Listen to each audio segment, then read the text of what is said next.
Hello friends, welcome to our channel socio friendly.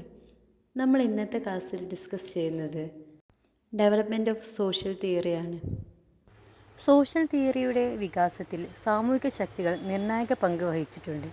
സാമൂഹിക സിദ്ധാന്തങ്ങളുടെ വികാസത്തിന് പിന്നിൽ രാഷ്ട്രീയ വിപ്ലവങ്ങളും വ്യവസായ വിപ്ലവം, നഗരവൽക്കരണം, ഫെമിനിസം, സോഷ്യലിസം തുടങ്ങിയ ഒരുപാട് സംഭവവികാസങ്ങൾ അതിനിടയാക്കിയിട്ടുണ്ട്. 19-ാം നൂറ്റാണ്ടിൽ നടന്ന ഫ്രഞ്ച് വിപ്ലവം സോഷ്യോളജിക്കൽ സിദ്ധാന്തത്തിൻ്റെ ഉദയത്തിന് കാരണമായി. ഫ്രഞ്ച് വിപ്ലവം ആധുനിക വിപ്ലവ സിദ്ധാന്തങ്ങളുടെ അനുഭവപരമായ ഉറവിടമാണ്. 1789 നടന്നതും 1799 വരെ തുടർന്നതുമായ ഫ്രാൻസിലെ വലിയ പ്രക്ഷോഭത്തിൻ്റെയും വിപ്ലവ പ്രസ്ഥാനത്തിൻ്റെയും കാലഘട്ടമായിരുന്നു ഫ്രഞ്ച് വിപ്ലവം. ഫ്രഞ്ച് വിപ്ലവത്തെ പറ്റി നമുക്ക് ഡീപ്പായിട്ടൊന്നും ഇവിടെ പഠിക്കാനില്ല. ജസ്റ്റ് ആ കാലത്ത് സമൂഹത്തിലുണ്ടായിരുന്ന മാറ്റങ്ങളെ പറ്റിയാണ് ഇവിടെ പഠിക്കാനുള്ളത്. ഫ്രഞ്ച് വിപ്ലവം നമുക്കറിയാലോ, 3 എസ്റ്റേറ്റ് ആയിരുന്നു. പുരോഹിതർ ഒന്നാമത്തെ എസ്റ്റേറ്റ്, രണ്ടാമത്തെ പ്രഭുക്കന്മാർ, മൂന്നാമത്തെ സാധാരണക്കാർ. ആദ്യത്തെ 2 എസ്റ്റേറ്റുകൾക്ക് ചില പ്രത്യേക അവകാശങ്ങൾ ലഭിക്കുകയും അവരെ നികുതി അടയ്ക്കുന്നതിൽ നിന്ന് ഒഴിവാക്കുകയും ചെയ്തിരുന്നു. മറ്റൊരു വിധത്തിൽ പറഞ്ഞാൽ മൂന്നാമത്തെ എസ്റ്റേറ്റ് ആയിരുന്നു എല്ലാ നികുതിയും അടച്ചിരുന്നത്. ഇങ്ങനെയുള്ള ഒരു അസമത്വം മൂന്നാമത്തെ എസ്റ്റേറ്റിലെ ജനങ്ങളെ പ്രകോപിക്കുകയുണ്ടായി. കൂടാതെ ഫ്രാൻസിലെ ലൂയിസ് 16-ന്റെ ഭരണകാലത്ത് നേരിട്ട സാമ്പത്തിക പ്രതിസന്ധി, പിന്നെ സ്വത്തവകാശത്തിന് വേണ്ടിയുള്ള സമരം, ഇങ്ങനെ ഒരുപാട് കാരണങ്ങൾ ഫ്രഞ്ച് വിപ്ലവത്തിന് ഇടയാക്കിയിട്ടുണ്ട്. വിപ്ലവം മൂലമുണ്ടായ നിഷേധാത്മക മാറ്റങ്ങൾ സാമൂഹിക സൈദ്ധാന്തികരുടെ ശ്രദ്ധ പിടിച്ചുപറ്റി. സമൂഹത്തിൻ്റെ ക്രമം പുനഃസ്ഥാപിക്കാനുള്ള ആഗ്രഹത്തിൽ സാമൂഹിക സൈദ്ധാന്തികർ ഒന്നിച്ചു. സംഭവിച്ച മാറ്റങ്ങളുടെ തീവ്രത കാരണം പൂർണ്ണമായി പുനഃസ്ഥാപനം സാധ്യമല്ലെന്ന് അവർക്കറിയായിരുന്നു. അതിനാൽ അവർ സമൂഹത്തിന് ഒരു പുതിയ സാമൂഹിക ക്രമം കണ്ടെത്താൻ ശ്രമിച്ചു. സാമൂഹിക സൈദ്ധാന്തികരുടെ ഈ താല്പര്യം സാമൂഹിക സിദ്ധാന്തങ്ങളുടെ രൂപീകരണത്തിലേക്ക് അവരെ നയിച്ചു. സാമൂഹിക സിദ്ധാന്തങ്ങളുടെ വികാസത്തിനിടയാക്കിയ മറ്റൊന്നായിരുന്നു വ്യാവസായിക വിപ്ലവവും മുതലാളിത്തത്തിൻ്റെ ഉയർച്ചയും.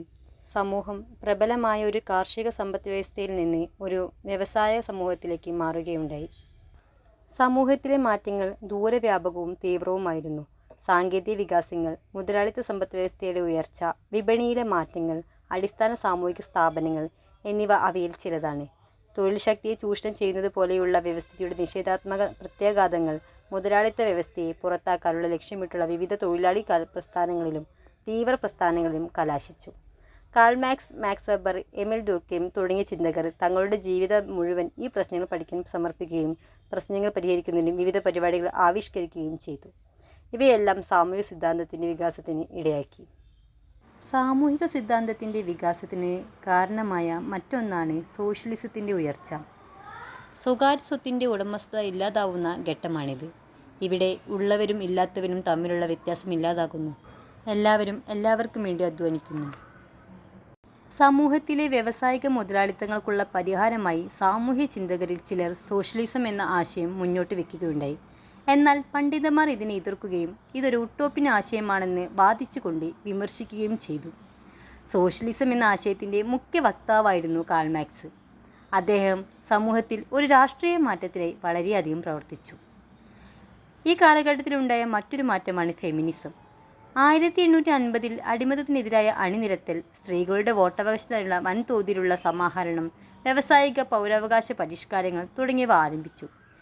ഇവയെല്ലാം സോഷ്യോളജിയുടെ വികാസത്തിൽ സ്വാധീനം ചെലുത്തി. Charlotte Perkins Gilman, Jane Addams, Florence Kelley തുടങ്ങിയ വിവിധ സ്ത്രീകൾ ഇതുമായി ബന്ധപ്പെട്ടിരുന്നു. ഫെമിനിസ്റ്റ് പ്രതിഷേധങ്ങളും സിദ്ധാന്തങ്ങളിലേക്കുള്ള അവരുടെ സംഭാവനകളും തള്ളപ്പെടുകയും പുരുഷ മേധാവിത്വമുള്ള അക്കാദമിക് ശ്രമങ്ങൾക്ക് പ്രാധാന്യം ലഭിക്കുകയുമുണ്ടായി. അടുത്തത് നഗരവൽക്കരണം. 19-20 നൂറ്റാണ്ടുകളിലെ വ്യാവസായികവൽക്കരണത്തിൻ്റെ ഫലമായി ഗ്രാമീണ ജനതയുടെ വലിയൊരു വിഭാഗം നഗരങ്ങളിലേക്ക് കുടിയേറി പാർത്തു. നഗരങ്ങളിലേക്കുള്ള ഈ ഒരു കുടിയേറ്റം ജനത്തിരക്ക്, മലിനീകരണം, ശബ്ദ മലിനീകരണം, ഗതാഗതക്കുരുക്ക് തുടങ്ങിയ പുതിയ വിവിധ പ്രശ്നങ്ങൾക്ക് കാരണമായി. ഈ പ്രശ്നങ്ങളിൽ വെബർ, സിമ്മൽ തുടങ്ങിയ സാമൂഹിക സൈദ്ധാന്തികരുടെ ശ്രദ്ധ ആകർഷിച്ചു. ഇതും സോഷ്യോളജിയുടെ ഉത്ഭവത്തിന് കാരണമായി. കൂടാതെ അക്കാലത്ത് മതപരമായ മാറ്റങ്ങളും ഉണ്ടായിരുന്നു. സാമൂഹികവും രാഷ്ട്രീയമായ മാറ്റങ്ങൾ, വ്യാവസായിക വിപ്ലവങ്ങൾ, നഗരവൽക്കരണം തുടങ്ങി എല്ലാ മാറ്റങ്ങളിലും മതത്തിൻ്റെ സ്വാധീനം ഉണ്ടായിരുന്നു. ആദ്യകാല സാമൂഹ്യ ശാസ്ത്രജ്ഞരിൽ പലരും മതപശ്ചാത്തലത്തിൽ നിന്നാണ് വന്നത്. ചില സൈദ്ധാന്തികർക്ക് സോഷ്യോളജി ഒരു മതമായി രൂപാന്തരപ്പെട്ടു. കാൾ മാക്സ് മതത്തെ വിമർശനാത്മകമായിട്ടാണ് വിശകലനം ചെയ്തിരുന്നത്. അടുത്ത ടോപ്പിക്കാണ് intellectual forces and the rise of sociological theory. അതിൽ ആദ്യത്തെ പോയിന്റ് ജ്ഞാനോദയമാണ്. ഏകദേശം 17-ാം നൂറ്റാണ്ടിൻ്റെ അവസാനത്തോടെ പാരമ്പര്യ വിശ്വാസങ്ങളെ അവഗണിച്ച് യുക്തിയും വ്യക്തി സ്വാതന്ത്ര്യത്തിനും പ്രാധാന്യം നൽകിക്കൊണ്ട് ഒരു സാംസ്കാരിക മുന്നേറ്റം യൂറോപ്പിൽ രൂപപ്പെട്ടു.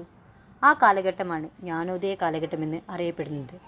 സമൂഹത്തെ യുക്തി ഉപയോഗിച്ച് പരിഷ്കരിക്കുക, മതവിശ്വാസത്തിലും പാരമ്പര്യത്തിലും മാത്രം അധിഷ്ഠിതമായ ആശയങ്ങളെ ചോദ്യം ചെയ്യുക, ശാസ്ത്രീയ രീതിയിലൂടെ വൈജ്ഞാനിക മുന്നേറ്റം നടത്തുക എന്നിവയായിരുന്നു ലക്ഷ്യങ്ങൾ. ഈ കാലത്തെ യുക്തിചിന്തയുടെ കാലം എന്ന് വിളിക്കുന്നു. അതുവരെ ചോദ്യം ചെയ്യപ്പെടാത്ത അന്ധവിശ്വാസങ്ങളും അഹിഷ്ണുതയും അക്കാലത്ത് ചോദ്യം ചെയ്യപ്പെട്ടു. അടുത്ത ടോപ്പിക് പോസിറ്റിവിസം.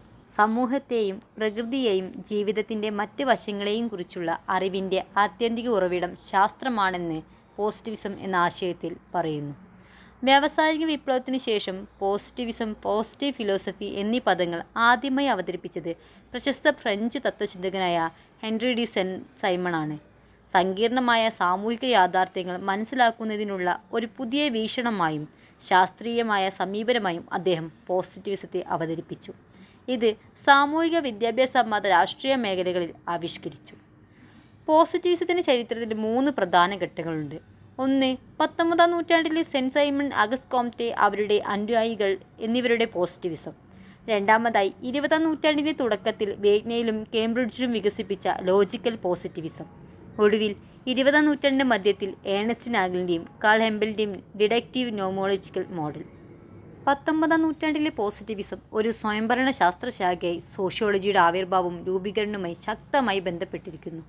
സെൻറ്റ് സൈമണിൻ്റെ വിദ്യാർത്ഥിയും സഹകാരിയുമായിരുന്ന ഫ്രഞ്ച് തത്വചിന്തകനായ Auguste Comte positivism, positive philosophy എന്നീ പദങ്ങൾ ജനകീയമാക്കുകയും ചിട്ടപ്പെടുത്തുകയും ചെയ്തു. സമൂഹത്തിൻ്റെ ശാസ്ത്രം എന്ന സെൻറ്റ് സൈമണിൻ്റെ ആശയം ശാസ്ത്രീയ പഠനത്തിൻ്റെ മേഖലകളായി സോഷ്യോളജിയുടെയും സാമ്പത്തിക ശാസ്ത്രത്തിൻ്റെയും വികാസത്തെ സ്വാധീനിക്കുകയുണ്ടായി. ഇന്ന് നമ്മൾ ഡിസ്കസ് ചെയ്തത് സോഷ്യോളജിക്കൽ തിയറിയുടെ വികാസത്തിന് ഇടയാക്കിയ കാരണങ്ങളും സംഭവവികാസങ്ങളുമാണ്. ഇന്നത്തെ ക്ലാസ് ഉപകാരപ്രദമാവുകയാണെങ്കിൽ തീർച്ചയായും ലൈക്ക് ചെയ്യുക. കൂടാതെ മറ്റ് വീഡിയോകൾക്കായി ചാനൽ സബ്സ്ക്രൈബ് ചെയ്യുക. നിങ്ങളുടെ ഫ്രണ്ട്സിനും അയച്ചു കൊടുക്കുക. താങ്ക്